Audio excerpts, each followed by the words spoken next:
whenever there is interfaith dialogue, there is an invisible third person present. And by that, he was not meaning, that God is present. Or he was speaking on a different level. He said there are the two, let's say, two faith traditions represented, so to say, by two different people. And he said there's a third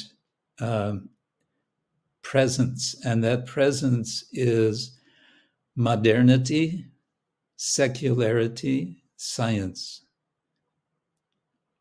All of that, which it's sort of the atmosphere which everyone is breathing today.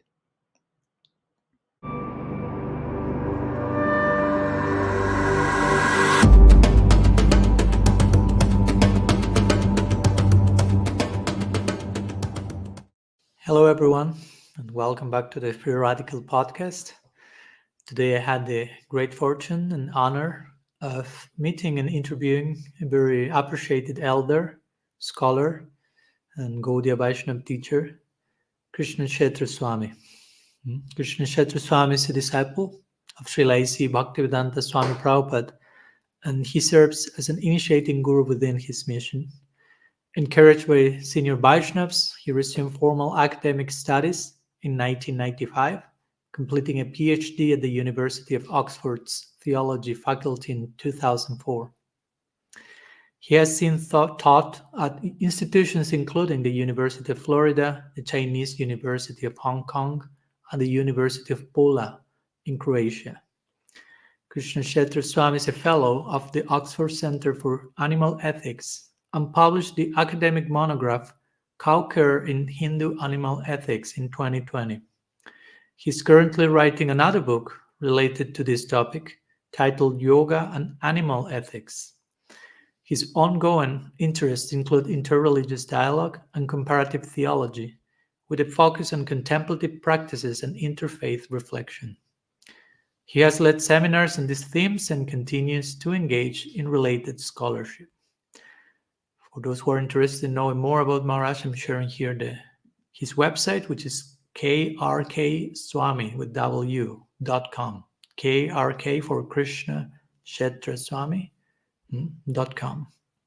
So we have a very beautiful conversation with Maharaj centered around the theme, as you will see, of dialogical Vaishnavism, what it means to really engage in dialogue, not only with other traditions, with other faiths, but with other members of our own community, with ourselves, and how the nature of the whole of reality is actually dialogical, based on interconnectedness and relationality and reciprocity. So it has been a very amazing, astonishing conversation exploring all the possible, or many of the possible facets of dialogue and conversation. So we invite you now to this dialogue.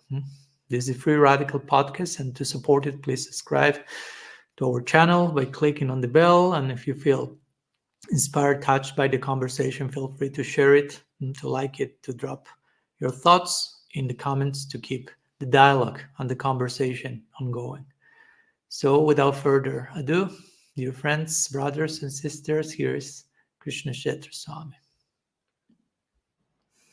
So Krishna Kshetra Maharaj, thank you so much for joining us in the Free Radical podcast. It's my honor and joy and happiness to have you here. Welcome. My pleasure to be with you. Thank you, Maharaj. And I always like to recall briefly how the timeline of my friendship and connection with each one of my guests. And if my memory doesn't fail, probably we met first time in Sadhu Bhavan in Poland on a retreat, and we had shared some days together, which was very nice. And I recall that from that connection, you used to visit Argentina, the country I was born, and at one point I felt very inspired with your connection, so I asked you if you would like to visit our local community there. And I was not there, but somehow we were able to arrange for you to go and speak to them. I remember they told me it was very, very inspiring. And of course, then you were generous enough to accept to my invitation of writing the foreword to my first book, Inherent or Inherited. So I was really touched and by your generosity. And yeah, and now at present, we are recording this conversation, I end up being at the house of one of your disciples. So somehow or other, it's a very Mhm. interesting connection that is unfolding. So many So yeah, I'm different very honored to. connections. Yeah, yeah. Thank you so much, Maharaj. So I also like to ask each one of my guests also like a way of setting the sankalpa, so to say, before starting, like the intention that why are you here today? So far, I mean, of course, you are kind enough to accept so far all of my invitations, but in particular, what brings you today to this particular conversation, if we may be able to know? I believe we decided between us that a possible interesting topic could be what I like to call dialogical Vaishnavism. And so Yes. that's basically it, the idea of cultivating a culture of dialogue within the Vaishnava community or communities. So I think that's our topic for today. That's our topic for today. You nail it, as they will say in the US. So thank you so much for that. And yeah, of course, for me, the podcast I have and it's all about dialogue. It's all about conversation, and I personally I'm quite attracted to what sometimes is called interfaith dialogue or exchanges with members of different traditions. But I would like first to begin with, if you can define for us a little bit more specifically, if you will, what's for you dialogical Vaishnavism? Although every one of us may have an idea by the name of it, but what's your Mm. understanding and implications of dialogical Vaishnavism, like a definition to begin with? Okay, I would say that the notion of dialogical Vaishnavism is um, something of a reaction to what I observe as something like the opposite of that. Of course, you could say the opposite of a dialogue is a monologue, um, which means one is speaking alone, and Mhm. there's no communication. Although in drama there can be a monologue, which is, you could say, addressed to the audience. Um, the the Mhm. notion of dialogue is, I think it's an obvious enough term. It means there's some communication going on which goes in two directions. We in the tradition that I've kind of grown up in of Vaishnavism as a follower of His Divine Grace A.C. Bhaktivedanta Swami Prabhupada, where he emphasized very much preaching. Preaching always was a term used in a very positive sense as spreading the teachings of Sri Chaitanya Mahaprabhu, um, who we take as the founder of the Gaudiya Vaishnava tradition, rooted, you could say, geographically in Bengal, in Gauda Desh. Taking that word preach or preaching in a positive sense is how it's taken, you could say, within our community or communities for the most part.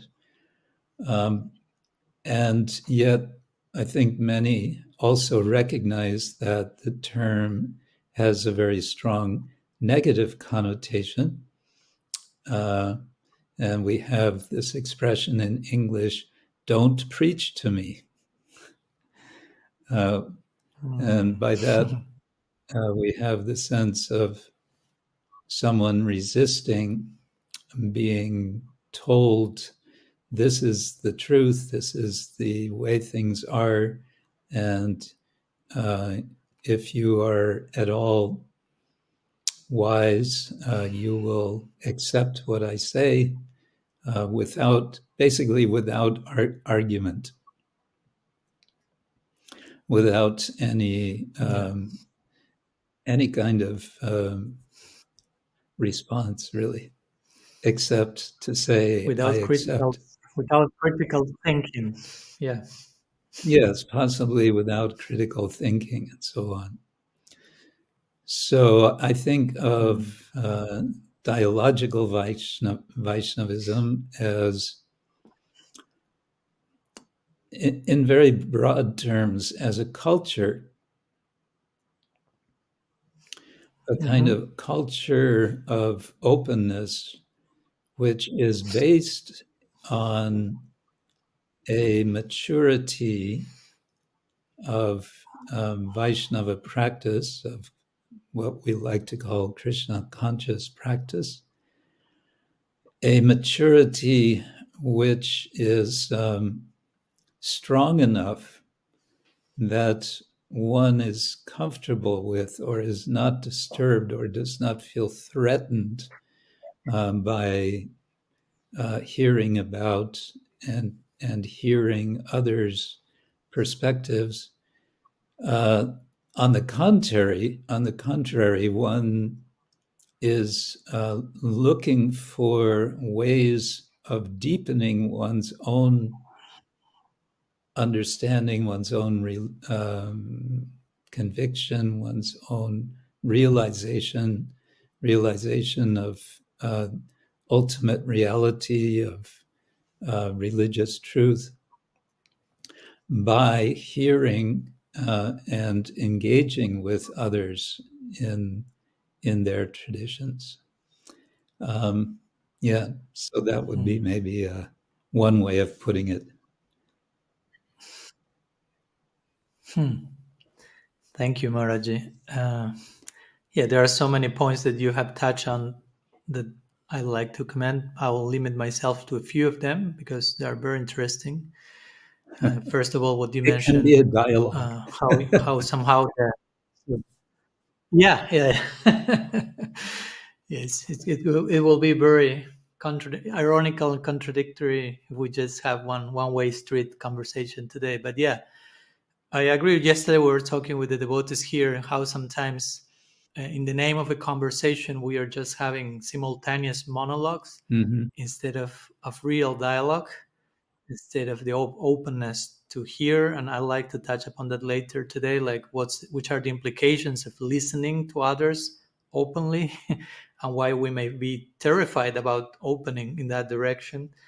But I appreciate what you mentioned about how your conception, so to say, of dialogical Vaishnavism has been like a reaction to witnessing the opposite, so to say, and many times in the name of Vaishnavism or in the name of other traditions, in the name of communication and dialogue. It reminds me of what I wrote my second book, Radical Personalism, in part at least, was a reaction or response to witnessing so many shades of impersonalism happening in the name of personalism. So somehow I connected with that. And I agree with what you mentioned. I was thinking you mentioned the word preaching, and as you say, it's a very loaded term, generationally, historically. And as I recall, Madhavananda Prabhu, with whom I think recently you shared a lecture during Janmashtami, he will make this point that actually the actual word for preaching, the original term, so to say, is prachar. And as we know, prachar refers to a special type, of achar, of conduct, Yes. of behavior. Yes. So that behavior entails dialogue, entails listening, entails openness, and preaching. If we translate prachar as preaching, therefore, should not be limited to a monologue, because as you say, sometimes preaching is, I just tell you the truth, I just throw upon you revelation, and your role is basically to accept it without much consideration, but thinking, and it's not dialogical in that case. So I was thinking about, the importance of conceiving preaching as a dialogue, as a conversation, as a sharing of hearts, and not just a one way street. Yes. Yeah. I sometimes like to bring up the image of the bridge. Um, we have in Mm-hmm. recent years heard the expression bridge preaching, and some Christian devotees are not so happy with that idea because it implies for them some sort of potential deviation from the strict philosophy theology of Vaishnavism.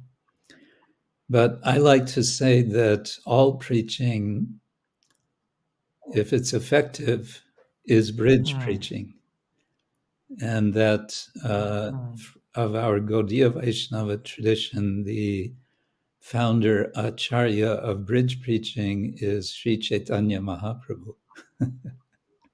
he was he was he was building bridges, and he was having dialogues with others, and so on. There's a nice Thank you for that reflection. particular take. Sorry. Yeah. There's a nice No, I was just expression. appreciating your use of the word spirit. Please continue, Maris. Sorry. Oh, okay. Uh, there's a nice expression of how a Vaishnava might experience others' practice of religion, written by Srila Bhaktivinoda Thakur in, I believe, the late 19th century. If I can read this. First, Please. he lists five sorts of difference among different religious traditions. Mhm. And then he says, because of the above five differences, it is only natural that the various religions will appear quite different. However, it is improper and detrimental to argue over these differences. If one goes to another place of worship, one should think, the people here are worshiping my Lord, but in a different way. Because of my different training, I cannot properly comprehend this system of worship. The Lord is only one, not two. Therefore, I offer respect to the form I see here and pray to the Lord in this new form that he may increase my love for him in the form to which I am accustomed. So I've always been struck by this expression of openness from Bhaktivinoda Thakur as kind of setting a pace and really a challenge and a standard for Vaishnavas of the present time. He also uses sometimes an interesting expression, sadagrahi Vaishnava, that what a Vaishnava should be aiming for is to become a sadagrahi Vaishnava, where the word sadagrahi means one who grasps the essence of things. And so I think he is very much a pace setter in this regard. Yeah. Totally, Maharaj.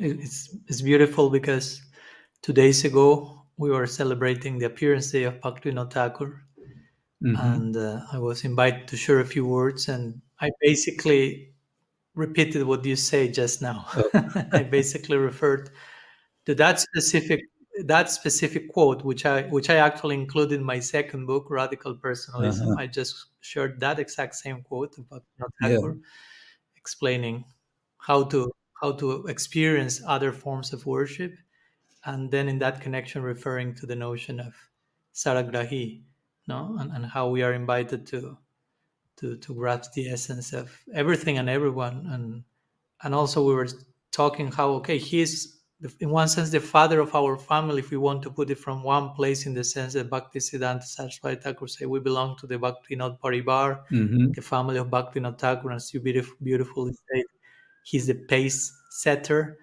And of course, in a day like his appearance day the other day, we were wondering, like, I show up to a birthday party with some gift. So what's my gift to Bhaktivinoda Thakur on his birthday, so to say? And generally the question is, how can I, as he set the pace and interacted in that way, how can I do that myself now, in the here Hmm. and now, and interact with modernity and with zeitgeist that I'm surrounded by, and properly represent him? So, Mm. and yeah, I agree so much about dialogue. His contribution is so much about dialogue. And what I'm thinking, Maharaj, I always like to think about dialogue as like like it's the very nature of reality, in the sense of, I like to speak about the nature of reality as relational. No, Hmm. like everything is connected with the common center, with Krishna in the center. So in that sense, everything is interconnected with that common center, and Hmm. therefore there's relationality all around, which is another way of me for me to speak about dialogue. No? Mm. Relationality, interconnectedness, this Yes. notion of sambandha, right? Like everything is bandha, everything is bonded Everything's together, everything is bound. connected with Krishna in the center. Yes. Yeah, yeah, it's a play. And Yeah, I you like to could think like say that. Reality in that sense, if reality is, sorry, yeah, yeah. then there's an ontological or a metaphysical basis for dialogue, in acknowledging Hmm. or recognizing relationality as fundamental. Yeah. Beautifully put. You put it way better than I did in that Uh, sutra. Thank you so much for that. Yeah, yeah, yeah. And in that sense, I like to think, yeah, reality is like an ongoing conversation. No? If we continue the idea of interconnectedness, dialogue, back and forth, reciprocity. So I like to think about that. Reality is like an ongoing conversation. I remember Viktor Frankl saying beautifully, it's not so much what I expect from life, but what life expects from me. Like making the point, there is a dialogue going on. It's mm. not just me expecting, requesting, but there's also another voice trying to reach us. Now, reality is always reciprocal and never a one-way street. Let's put it that way. Ah, Um, yes. and for me, that's also a profound basis for personalism, right? Because personalism is also acknowledging there is someone else out there, so to say. It's not just me and Hmm. nobody else, you know. And I recall how Yes. Teresa de Avila, the Christian mystic, she will say like, uh, the trouble most of us have with prayer is that we pray as if God is absent. No, like there's nobody else Ah, on the other side. There's no dialogue. It's just me doing yes. my thing, so to say. So there's no Yeah, yeah. conversation. It's a form of impersonalism, so to say. Yes. Assuming that God is not present, how do I pray to him? Hmm. Yes. Yeah. Or that assumption is often there. Um, what might be interesting to listeners, some may have have doubts or objections to the idea of engaging in dialogue, as if one is a practicing Vaishnava, one may say, well, no, we don't do dialogue. There's no point in that because we already have the absolute truth and we are practicing the absolute truth. Our duty, our business is to give that to others, to share that with others. So we're on the giving end and they're on the receiving end. Perhaps one, I remember one statement by Bhaktivedanta Swami Prabhupada. He was speaking to some Indian students in Berkeley, California. And he was seeing that they are all studying technology, Western technology. And he said, so you have come for this technology. That means that you are beggars.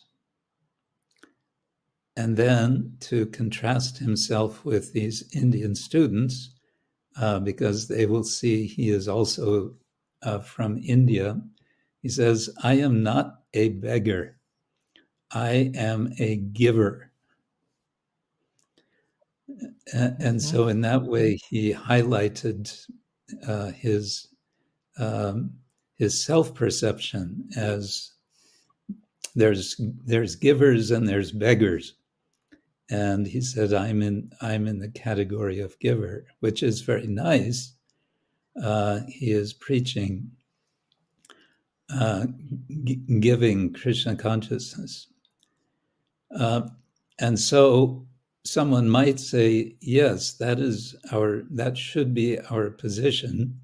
Our business is preaching, not, trying to make some sort of interactive thing. If there's going to be some interaction, so might be the argument, the Purva Paksha, then our business is not dialogue so much as debate.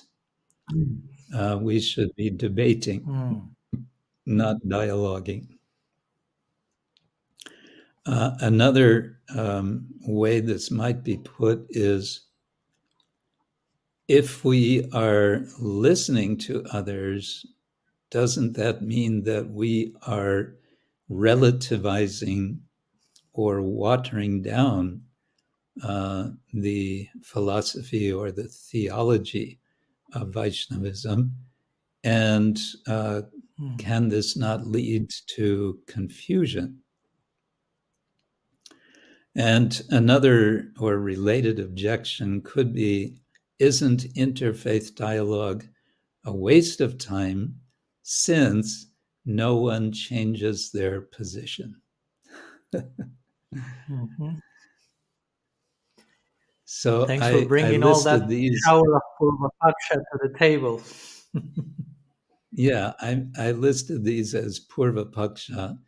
And of course, Purva Paksha is the preliminary position.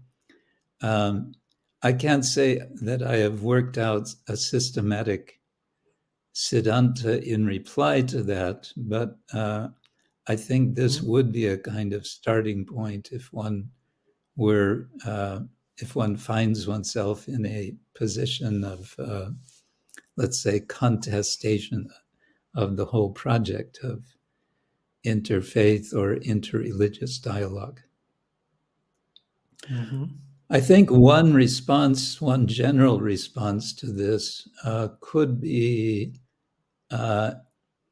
reflected in a point made by Professor Francis X. Clooney at Harvard University. He was my doctoral supervisor at Oxford. I was very fortunate in this regard. And he has written extensively on not so much interfaith dialogue as comparative theology. He is a Roman Catholic theologian who studies and reflects deeply on and writes about mainly Vaishnava tradition, in particular South Indian Sri Vaishnava traditions. But I was just reading one of his somewhat more recent books, I think, a kind of introduction to comparative theology. And one of the first points he makes is that diversity is all around us. That more and more in modern or late modern or postmodern times, however we might want to call it, people have all kinds of people are representing or belonging to all sorts of traditions. And it's just a matter of recognizing that, acknowledging that, and engaging with that reality. But he goes a step further. He says, there is diversity. We are surrounded by diversity. And he says, there's also within ourselves, there is diversity, in effect. Mm-hmm. In other words, by virtue of the fact that we are exposed to all sorts of ideas, by virtue of the fact that we are reflective beings, you really cannot find any one person who is a sort of mono culture unto themselves. All of us are sort of a combination of so many thoughts, so many experiences, so many ideas, and perhaps mixtures of things, of ideologies. So I would say that one of a starting point of responding to the naysayer to Vaishnava dialogue would simply be look around yourself and look inside yourself and see all the variety that is there and acknowledge it. Yeah. Thank you. I couldn't avoid thinking about one conversation that I had last year with Srivatsa Goswami that I know you're familiar with, of Yes. course. Yeah. And you've had some interesting conversations. I've seen some of your conversations with him on the Bhagavatam that were shared publicly and so on.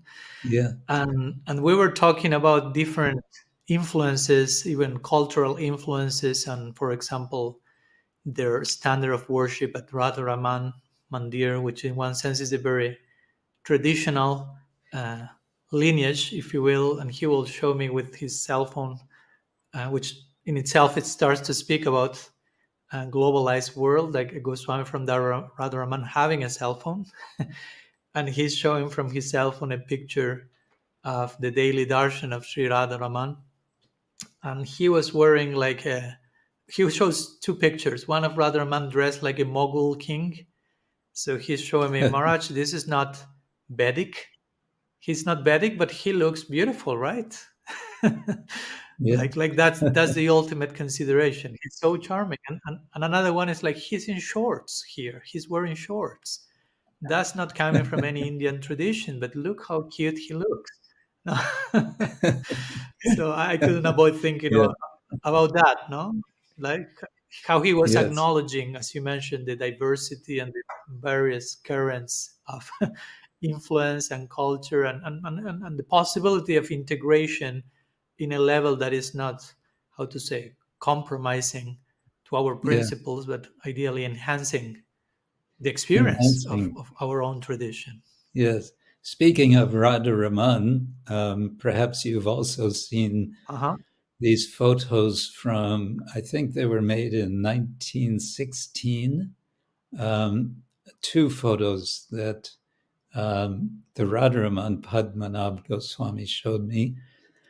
Of one is Mm-hmm. showing they created a facade in the front of the altar like a large battleship, and in the middle was prominently placed the deity Radharaman. So he was like the captain of the ship.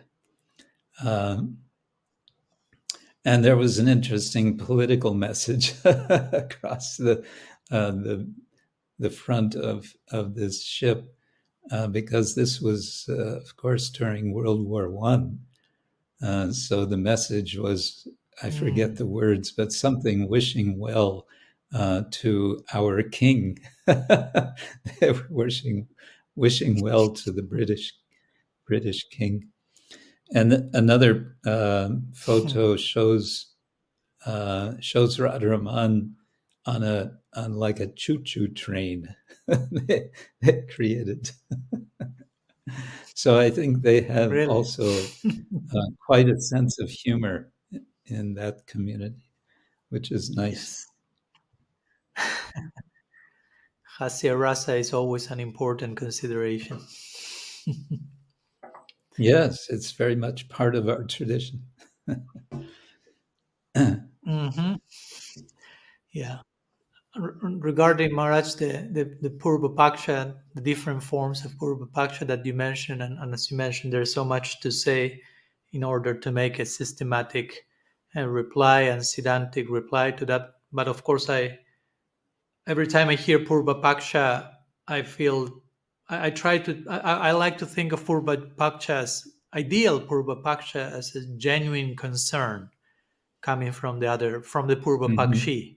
No, if we are talking among Mm. members of our own community and not so much like debating with someone else from another tradition and trying to defeat in debate, but just from the members of one same community, when Purva Paksha comes, I try to take it as okay, some genuine concern of how to do things Yeah. properly, honoring uh, tradition, legacy, not compromising, not watering down, and not necessarily like Mm. just sheer opposition, blind denial. So I took all those three purvapaksha you mentioned, like genuine concern, which there's a big place for that. But yeah, at the same time, Mm-hmm. I think there is a big place to have a dialogue and a conversation about the place of dialogue, to have dialogue about dialogue and dialogue outside of our tradition and dialogue inside of our tradition. In my personal experience that I try to refer to in my second book again, I've had very interesting experiences with members of other traditions in which, how to say, I was able not to. I don't feel that I have compromised my own views on Gaudiya Vaishnavism, but I think that I've been enriched and my appreciation of my own tradition following the quote that you shared before, Bhaktivinoda Thakur, by witnessing their form of worship or by witnessing their faith, by hearing their thoughts, although we may have some differences, somehow or other I've returned to my tradition enriched and with a new perspective to further appreciate my own school. So for me, my conclusion is if another quote unquote tradition is helping me to rediscover, so to say, my own tradition, how Right. much can I speak in terms of another tradition? How thick is the line, the divide line between one tradition and the other, where at the same time there is so much in common? There are Yeah. differences, but there's so much in common. There is the possibility of helping each other to rediscover our own particular faith, right? Yeah. Don't know if you have any Exactly. thoughts on that. Actually, that's a point that Frank Clooney makes Mm. in much of his work on comparative theology, that his starting point is his own faith tradition. And he, in effect, ventures out and he goes deeply into another tradition in order to then come back to his own tradition with a fresh perspective, by which to go deeper into his own tradition. And so he tries to model that and show how it can be done, particularly by studying written texts of other traditions, and then comparing them with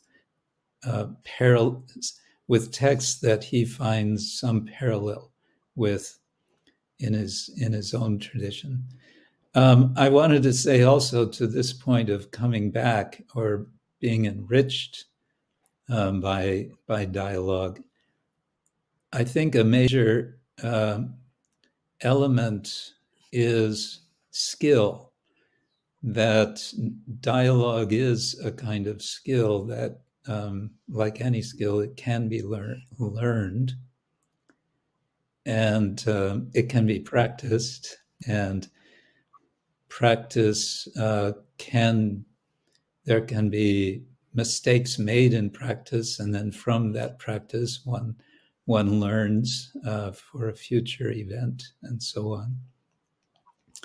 But for me, the idea of skill also points to the value of making some effort,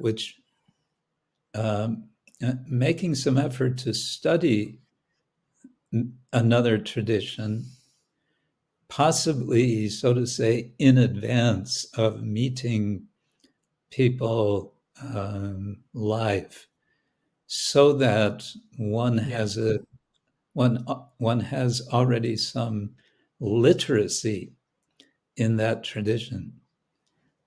In my case, if I would have interfaith dialogue, some sort of occasion with, let's say, someone from the Islamic tradition, first of all, I realize how little I know about Islam.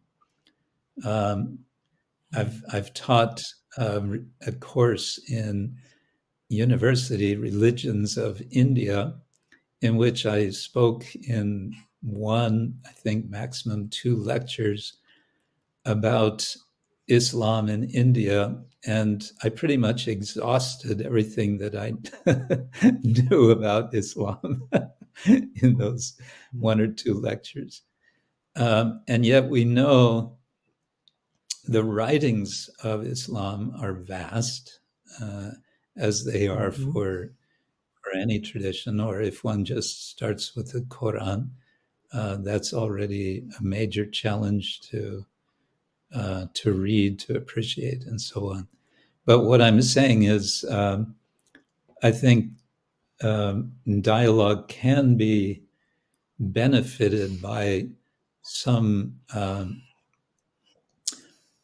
effort to become at least minimally knowledgeable about a tradition that one is encountering other than one's own. Do you have any thoughts on that?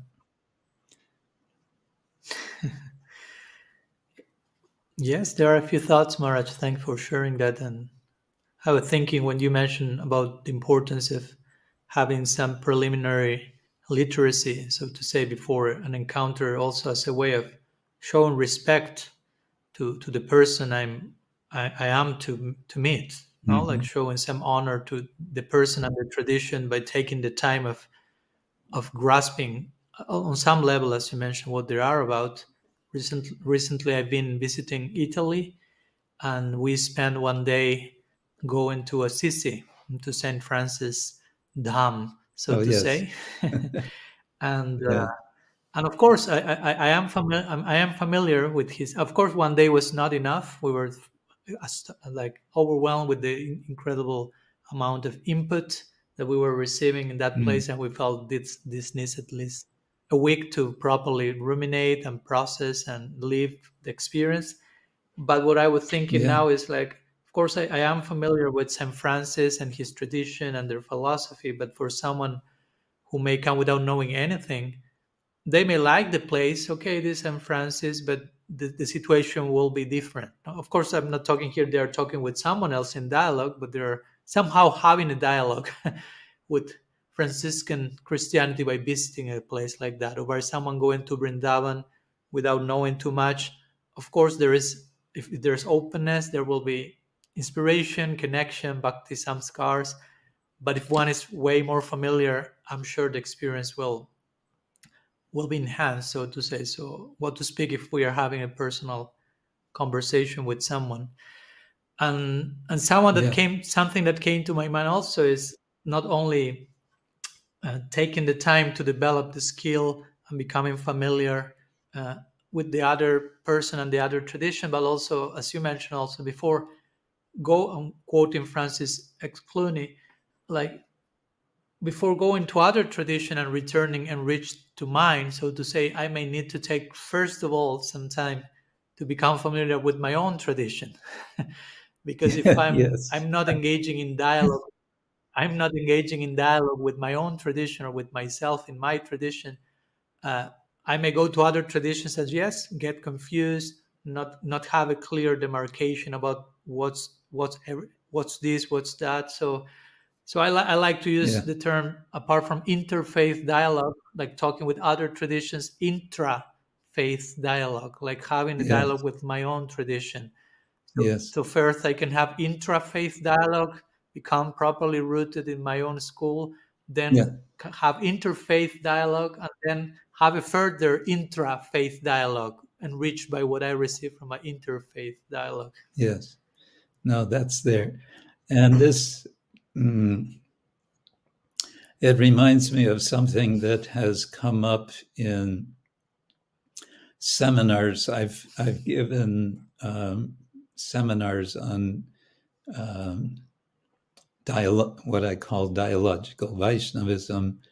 I've given seminars amongst Mhm. Vaishnavas, amongst people of my own community, um, and Mhm. something that comes up um, all the time is, oh, we don't even know how to dialogue amongst ourselves. Yes. We don't Yes. even know how to Yeah. communicate That's what. in our own temple. Yeah. Yeah. What to speak Yeah. of, And that's that kind could of, be another yeah. purva paksha of why not to do dialogue outside. We have to first learn how to do it ourselves.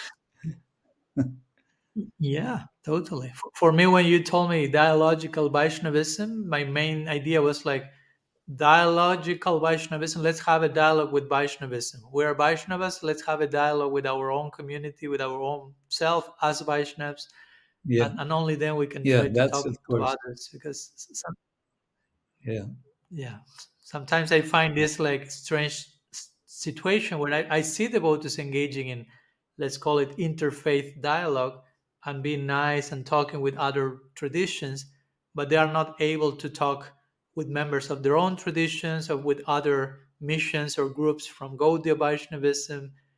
No, yes. in that department there is struggle, there is denial of conversation, but with other traditions there is a very nice interaction. One So sometimes I reason, ask myself that, why we sometimes have better conversations with them than yeah. with Gaudias, which are in one sense even closer to us, if you will. Well, one explanation of that has been given, perhaps by Sigmund Freud. I forget which book it is. He Hmm. mentions um, what he calls, I think he calls it the narcissism of the slight difference. The narcissism Hmm. of the slight or the minor difference. So when there's a minor difference, we tend to make it a very big difference. Because of narcissism, Hmm. we tend to be self-absorbed. We want to identify with a Hmm. certain position, and that's what can make intra religious dialogue especially difficult and especially challenging. And of course, there is, we might want to say, a political issue. There's a sense that if we have differences, those differences in understanding are going to have political implications in terms of, you know, grouping and membership and who is a follower of whom and so on. Yeah. Mm-hmm. Yeah, I had some first-hand experience with my first book in that connection. Uh, Uh, Not to go into the details of that, but of yes. course, it was widely appreciated by many. But at the same time, I could see how, on a more sociological level, it triggered in some cases this type of reactions Yeah. and all the implications that you are referring to, which I can. I mean, at the time, I will say I was naive on certain level in terms of that potential triggering, Mm. and that was a big lesson for me to witness. But Yeah. yeah, I can see that why sometimes, as you say, differences among members of the same tradition can become so heated. I'm also thinking that maybe, and you let me know your thoughts, but having a dialogue with someone from other traditions is more kind of, it feels more safe in the sense Mm. of, okay, I have my tradition, you have your tradition. Yeah.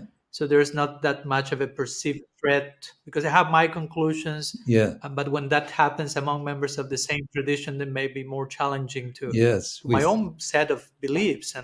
Yes. And sometimes I may be challenged in a necessary way. I may need to be challenged and to review my thoughts, but it Yeah. may feel quite dangerous. So I may have a more defensive stance in that direction. Yes, exactly. We become defensive. Yes, that's true. Um, Hmm. I want to pick up a thought related to the difficulty of intrafaith dialogue in relation to Yes, interfaith yes, dialogue. please. Um, I was I was doing my master's degree course in study of religion at Graduate Theological Union in Berkeley several years ago, and I attended one lecture uh, of one professor whose name is slipping my mind just at the moment. Let me see if I have it here. Who made a point that always stuck with me, and that is, yes, Professor Sayed Hussein Nasser made an interesting point. He said, interfaith dialogue, whenever there is interfaith dialogue, there is an invisible third person present. Hmm. And by that, he was not meaning, that God is present. Or he was speaking on a different level. He said, there Hmm. are the two, let's say, two faith traditions represented, so to say, by two different people. And he said, there's a third um, presence, and that presence is modernity, secularity, science. Hmm. All of that, which it's sort of the atmosphere which everyone is breathing today. Hmm. And so when one is engaged, whether it's intra or interfaith, Hmm. it's maybe helpful, it may be necessary, in fact, to sort of acknowledge explicitly that we're doing this discussion within a certain atmosphere. Yeah, And one yeah. could argue that that atmosphere is even facilitating the dialogue, um, by which I mean, Hmm. some religious traditional cultures of earlier times, some centuries ago, there would have been no question of, discussion of the sorts we may be uh, talking about here. Anyway, I just think it's helpful to keep in mind, yes, there's a third partner in the discussion who is sort of maybe just lurking in the background, but somehow needs to be acknowledged. Yeah, thank you. Somehow I connect that what you mentioned before, quoting Francis Clooney on diversity and the diversity that is there outside and inside of us, and how that's brought to the table when we are having these conversations. Like different influences Yeah, playing themselves out, yes. and the importance, as you mentioned, to make an effort to explicitly acknowledge those that third guest, so to say, and not Mm-hmm. only as you say, as a phantom, as a ghost lurking in the back, but also as a potential facilitator, right? So Yes, with yeah. gratitude, even like, I don't know, even to say, as you say, that guest is science. To give an example, due thanks to science, we have Mm. technology, and thanks to technology, I mean, I can have this conversation with you and so many other people. To give one example Yes, of that. So thank you, yes, third exactly. guest, for your presence here. Yeah. Maharaj, I was also thinking in connection to interfaith dialogue. I remember talking with a friend of mine to my podcast. I used to bring members from the Gaudiya Vaishnava tradition, but also I've brought people like Richard Rohr, Franciscan author, or Elia Delio, she's a Mm-hmm. Franciscan nun, and also Jewish Mm-hmm. rabbis, and people from other traditions. And I really enjoy those conversations. And many times we have these beautiful moments of like epiphany, like where I remember I always quote this example talking with Elia Delio. She's a Franciscan nun, theologian, and scientist. And Mm-hmm. I was somehow the topic of Lila came, so I was unfolding what Lila means, and Lila as a celebratory movement, and so on and so forth, not as a forced action like karma, so to say. And she was just nodding all the time. And at one point, she concludes, she tells me, I think I'm a Hindu. Mhm. Because I basically agree with everything you're saying. So that was his way of putting it. No, and of course, I naturally told her, well, when I hear you explaining your theology with your such a broad mindedness, I think I'm a Christian. No, so we were kind Yeah. of acknowledging there are differences for sure, but there's such a common foundation, if we want to use our Bhagavad language, Advai Gyan Tattva, our non dual consciousness as a foundation for reality, that when we are properly grounded in that commonality, whatever differences may come on top of that will be perceived and experienced as ornaments, ideally, not as potential like clashing element, but as an ornament, as an alankar, so to say, if there is a Mm. proper establishing of the common foundation we share. So on Mm. that connection, I was talking with a friend of mine who also engages a lot in interfaith dialogue. In the past, he has done that with Thomas Keating and Dalai Lama and other personalities. They Mm. organize. He told me that Thomas Keating organizes a series of snow mass meetings. That was the name of the retreats for many years. Maybe you've heard about that. And he told me that the main, how to say, the main mood of those gatherings, which were not like public, but he will invite members of different traditions, and there will be basically maybe 10 maximum, and get together for, I don't know, 1 week or two. And Mm. instead of sharing like, okay, this is my official theology, this is my official philosophy, they will more share which is my inner experience of my Mm. tradition. So it was more a sharing Mm. of inner experiences than a like official presentation of one's dogma, Mm. so to say. I don't know which thoughts you Yeah. have in connection to that and dialogical Vaishnavism. Yeah, definitely. Of course, there's so many different sorts of dialogue, and sometimes it happens one is invited to some some event, interfaith, interreligious dialogue in which it's very much expected that one is coming as a representative of some institution.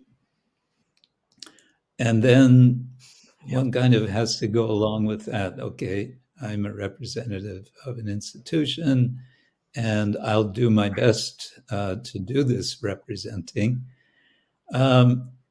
Such events I've found, not that I have a lot of experience with it, but the few times I have, my experience of those is, to put it a bit crudely perhaps, they tend to be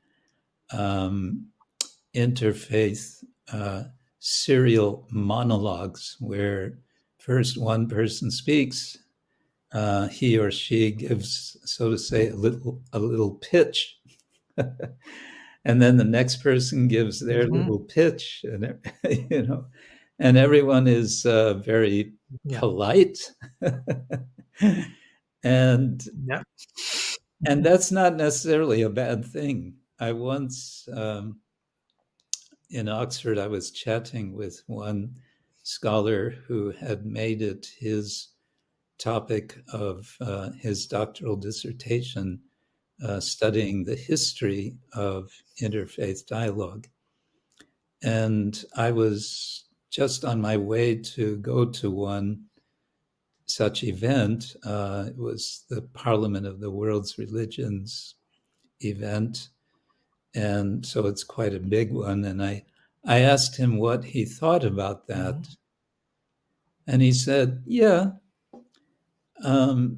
well, he said, it goes on, and that's good. The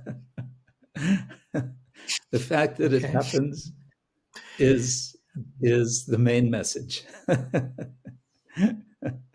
So that's one level. But the other extreme, which I think is the more interesting one, is what you mentioned, where one is sharing one's own experience, one's own. And I've seen that. I was fortunate to be a participant in a small group, a dialogue. It was a Vaishnav Christian dialogue in India. And this is a group we've met a few times, and we get to know each other such that, there's a real sense of personal relationality to some extent. And I remember in one of our discussions, one of the persons who was from the Roman Catholic tradition said, almost in confidence, he said, now on this point, he said, I'm not so sure that I agree with the Vatican. Whatever it was, I don't remember what it was, but somebody said, I'm not so sure I agree with the Vatican. And when he said that, it was like all of us just felt immediately so much more relaxed. It was like, oh yeah, we can actually say what we think. We don't have to say what we're expected to say. And immediately I felt like the group came closer together just by that small expression of confidence in us, you could say.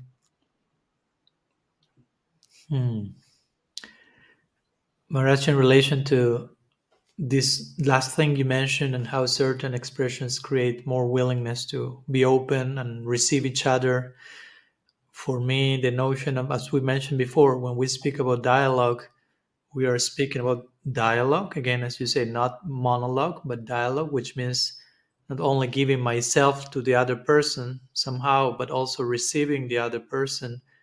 And for me, this receiving parallels with the notion of listening to the other person, the importance of hearing each other. And I was like this beautiful quote by Paul Tillich, the Christian theologian, that he will say that the first duty of love is to listen.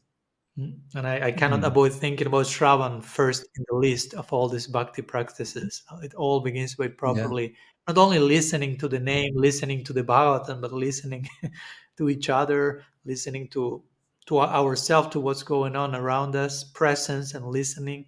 So, in Mm. connection to dialogue, and we touched a little bit upon that, uh, but for me, dialogue, real dialogue, is not only hearing each other, like diplomatically or politely, but just waiting for my turn to expose my own thing, which will be more like a jalpa thing, not so much a bada, a real conversation, but the willingness to change, being willing to change with what I receive from the other person, and also allowing the other person to change, not to like to give Mhm.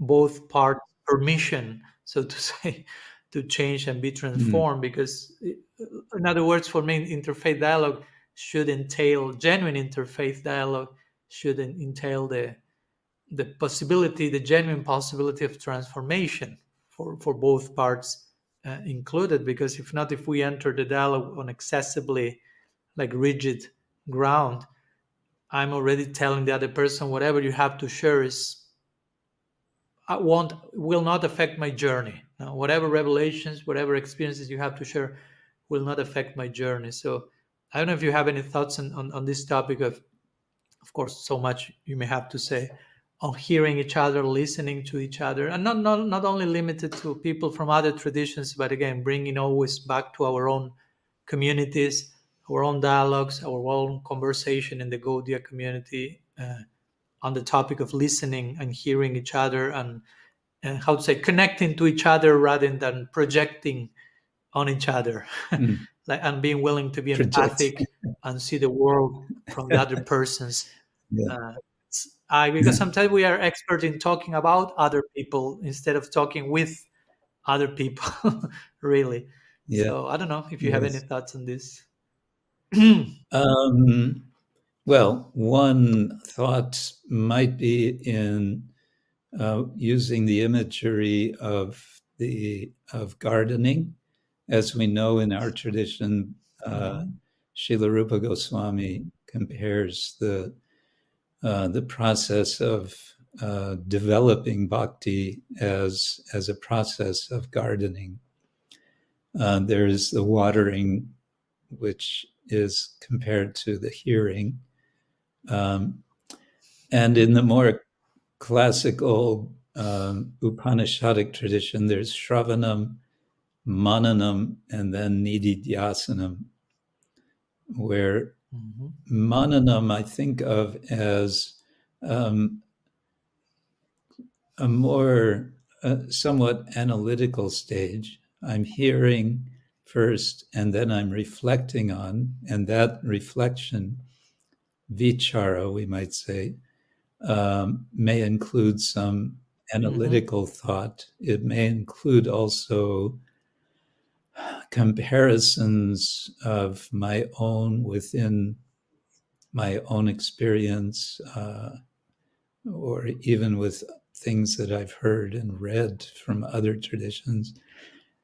And then there's nididhyasanam, and this I think of as digestion. So kind of changing mm. the analogy from gardening to eating and digesting, So where we go from the garden to the meal on the table, Maharaj. yes, like that. So after having made a nice offering to Krishna, yes. Yeah, of course. So digestion is actually a quite mystical process. Uh, I think even Mm, the mm, best of biologists and physiologists don't know exactly what happens when we put food in mm, the mouth. mm, Somehow or other, it transforms, and then we have energy. Is the point? So we mhm, could say that mhm, a test for a good dialogue is that it energizes both partners in the dialogue. Because of good hearing and then good reflection, there can be some actual digestion, and then comes energy, and with energy we can do more dialogue. One form of dialogue I've sort of imagined doing would be an exchange which begins with, well, to keep it simple, two persons from two different traditions, each writing something, not too long, but something where they're writing on the same general theme, then sharing with each other, then responding in writing to each other on what has been written by the other, and doing that, well, at least one round, but possibly like two rounds, and then meeting in person and talking about what has been expressed in writing and what reflections one has had based on that. I've sometimes thought that could be an interesting experiment as a way to go deeper in a conversation, in a dialogue, than is often possible. Sounds totally interesting. Count of me if you need any volunteers for experiments like that. I'm ready for entering the laboratory. Yeah, yeah, Okay. yeah, yeah. Just in case. Yeah. Yes. Maharaji, just getting to wrapping up a few more themes before concluding. One that comes to my mind in connection, of course, with our main theme of dialogical Vaishnavism. We have what we may call the model of vertical dialogue, so to say, between like guru and disciple, Krishna, Arjun, Parikshit, Maharaj, Sukdev Goswami, Guru Shishya type of conversation. There is this type of hierarchy between teacher and student. Yeah. But I also wonder about the notion of horizontal dialogue or circular instead of pyramidal, so to say, dialogue. Uh, where and I'm saying that even between guru and disciple, how much do you think there is place for that? You being an initiating spiritual master, when the guru is also learning from the disciple, or the guru is talking with the disciple, Yeah. not from one to one, because I can understand the position and the hierarchy, but I don't know. For example, in your personal experience, maybe I'm going here more on a personal note, how you personally live that as a guru yourself, uh, and which I think it may be an important point in relation to the question that I sometimes ask. If someone is a guru, I ask them, how do you survive as a guru? No? How do you survive being a guru in terms of keeping proper sobriety and humility and humanness and openness Yeah. and horizontal connections, and not only Yeah. being careful not to end up being isolated on the top of a pyramid. All Yeah. that in Yeah. the context of dialogue. So I don't know any thoughts you have. Yeah, it's an interesting topic. Sometimes I find that having this designation and having that guru disciple relation, being the guru with a disciple, can be an obstacle. It can be an obstacle because the sense of hierarchy. It's hard, it's very difficult for the disciple to set that aside, even if I try to invite, let's put aside this, uh, for some time at least. It's hard to put that aside, and so it can kind of be an obstacle preventing uh, a disciple to kind of open up as would be beneficial for a growing, for a nurturing relationship. Mhm. I'm thinking now of Bhaktivedanta Swami Prabhupada, how he many times would consult with his disciples. Of course, it was not really about what we would say is philosophical or theological points. However, in practical matters, many times he would consult with disciples. He would ask, "What do you think? What should we do in this regard? What should we do here?" And so on. And that, I think you could say, is a kind of horizontality. Recently, and this is related, I think they wouldn't mind my mentioning. I was invited to attend a meeting of some of the devotee scholars who are presently working on the temple of the Vedic planetarium in the Chaitanya Chandradoya Mandir in Mayapur, the museum. They are planning a very large museum of science and cosmology. And they consulted with one devotee who was serving Srila Prabhupada at the time that he was translating the fifth canto of the Srimad Bhagavatam.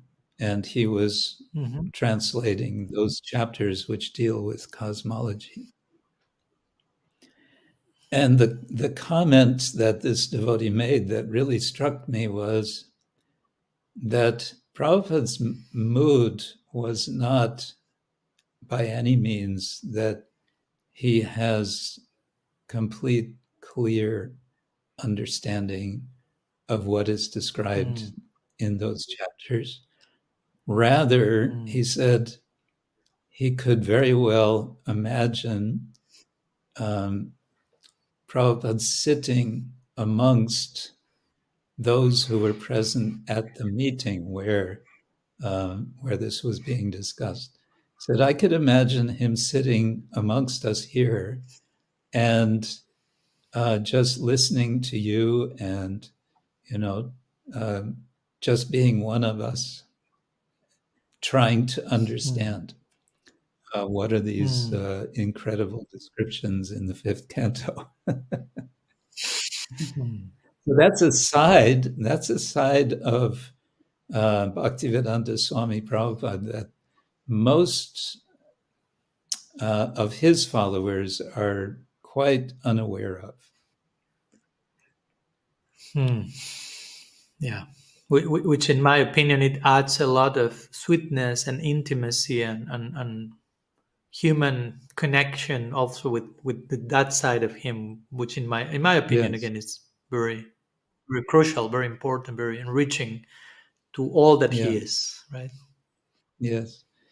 And this reminds me also, maybe on a kind of different level, and maybe you can remind me whether it's in Jaiva Dharma or what's the other book of sort of dialogues of Bhaktivinoda Thakur, Prem where Pradeep. he's, maybe it's Prema Pradipa or there's another one, I think. In any case, he's two characters, it's sort of a quasi-novel. Two characters, one is the guru, one is the disciple, and they're discussing Raga Nuga Bhakti, and the guru is suggesting to the disciple his, Ekadasha Rupa, the 11 features of his eternal eternal form, and the Mhm. disciple is saying, Mm. I don't know if that's It for doesn't work me. for me. It doesn't work for me. And the guru says, oh, okay. How about this? Mhm. Mhm. Yeah, let's adjust the template. Yeah, yeah, yeah. I That's so think Bhaktivinoda different. Thakur also makes. Yeah, I think Bhaktivinoda Thakur makes that point also in Harinam Chintamani, but probably also in one of these other books you mentioned. And yeah, and that's a whole conversation, right, Maharaj? In terms of for many Yeah, that will kind of relativize the position of the guru, but actually there is a place to properly understand that in a way that is charming and realistic. No, it's not that we are relativizing, but probably it's that we are over absolutizing some features. yes. One thing that I, one thing that may be relevant in my own, with Mm. relation to my own experience, is something that I've been doing for some years now, is encouraging disciples to write their realizations. We have an ongoing project, and you've participated. Actually, you've written for our, I think, our second canto volume, wasn't it? Yeah. Yeah, Yeah, it was funny. May I say something? Because I was yesterday at the house of Anupam, your disciple, and Dina Dayal, and I was just going through the books in the bookshelf. I always am drawn there, and I see this yeah, second canto edition, and I was like, uh-huh. oh, I think I sent something to this, but probably since I didn't receive any further notification, it was not approved or whatever, which is fine. So I was just going through the list of articles and authors, and I see my name there. So I realized, oh, I ended up in the book. So I will later write to Maharaj, but you brought the topic now, and I will demand my printed copy of that edition. Yes, you're, well, you are still there at Radhadesh, is that right? Yeah. So please Okay. So get a copy, yeah, yeah, take a totally copy fine, while Maharaj. I was you're, just joking. But yeah, yeah. glad that I'm happy and honored that I had a chance to be part of that publication. So yeah, thank you. I didn't want to divert your So thought. now I can invite you to write something for our third canto project, Okay, Maharaj, you are making it public now, if you so like. I cannot say no. Yes, Of course, I put you on you've the caught me spot. in public, so what can I say? Of course, in your service. Thank you for the invitation.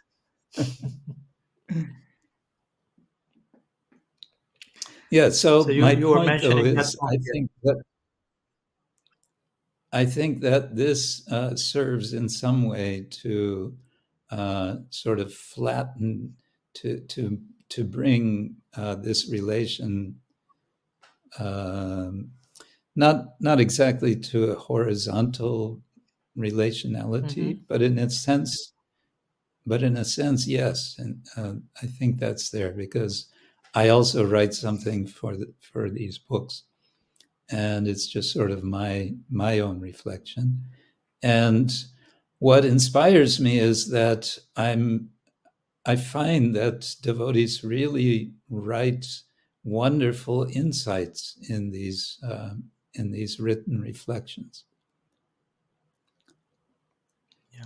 So generally, we hear that, oh, don't dare to write anything unless you are, a self-realized soul. And Srila Mm. Prabhupada once or twice he said, liberation does not mean uh, having 4 heads and 8 legs, or 4 arms Mm-hmm. and 8 legs, or something. Mm. Mm. So anyway, I think you get the point. Yeah. It's one thing I try Yeah. to do Yeah. to make Yeah. this a relationality which is more. It's not just hierarchical. Yeah, thank you, Maharaj. I really appreciate that, and of course, knowing you, I'm sure that you are doing the best you can to keep that relationality in a very healthy place. So that's what I thought about asking you about that, because I think it's very much needed to hear this type of receive this type of input and testimonies in this connection.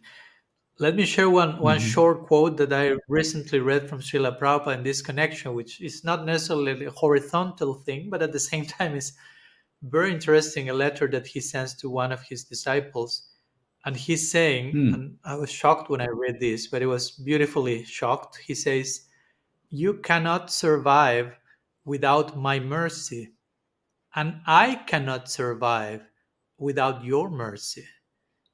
It is reciprocal. This mutual dependence is based on love." I almost fell to the Ah, ground when I read that letter. It was so touching, so incredibly beautiful. Um, that's yeah, interesting. yeah, yeah. And that keeps showing Thank me you. like a That's personality like Srila Prabhupada is a very multifaceted jewel, and we have to be so careful not to, yeah, limit him to whatever ideas or experiences we have about him. And he's always expert of yeah, surprising us and showing us a new facet and a new yeah, perspective. yes. Yeah. And we learn so much from all these different sides of him. Mm-hmm. Mm-hmm. Totally. Okay, Maraji, I don't want to take more of your time. Thank you so much for your presence. And I would like, before we conclude and wrap up our conversation, if there are any closing, concluding thoughts you may like to share before we close the curtain on the topic of dialogue and all that we have shared today, whatever you feel inspired to share. Um, well, the only thing I would like to kind of go back to the point of, um, let's say, interreligious literacy. Some of your Mm-hmm. listeners might be interested that there's, I mean, any number of books which can encourage in this direction on different levels of sort of intellectual or emotional engagement. But since I did mention my doctoral supervisor, Francis Clooney, um, Mm-hmm. not as a plug exactly, but he has written really wonderful books on this topic, particularly of comparative theology. And the first one, which I read, in fact, I read with a group of students with him in a seminar at Graduate Theological Union in Berkeley, is called Seeing Through Texts, doing theology uh, with the Sri Vaishnavas of South India, something like that Mm-hmm. um, title and subtitle. But the other book I mentioned, which is more general, like an introduction to comparative theology, is just called Comparative Theology: Deep Learning Across Religious Boundaries. And he did another book which is intriguing. It's a quite different style, you could say. It's called Hindu Wisdom for All God's Children. Hmm. Um, and this is, very accessible, I would say, for all kinds of readers. On more on the side of interfaith dialogue, your listeners may or may not have heard of Dr. Ibu Patel. He Mm-hmm. is a kind of activist for interreligious dialogue in America. He himself is from a Muslim background, but he has an organization, Interfaith. I think it's called Interfaith America, where he gets students talking with each other about their faith. And one of Mm. his books is called Interfaith Leadership, with a subtitle, A Primer. And I think this is very, down to earth, practical. It's not Gaudiya Vaishnava by any means. It's completely, Mhm. broad, from a very broad perspective. And I Mhm. think he very nicely and systematically presents a case for.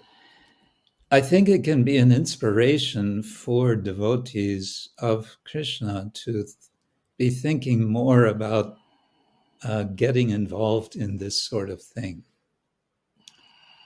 Uh,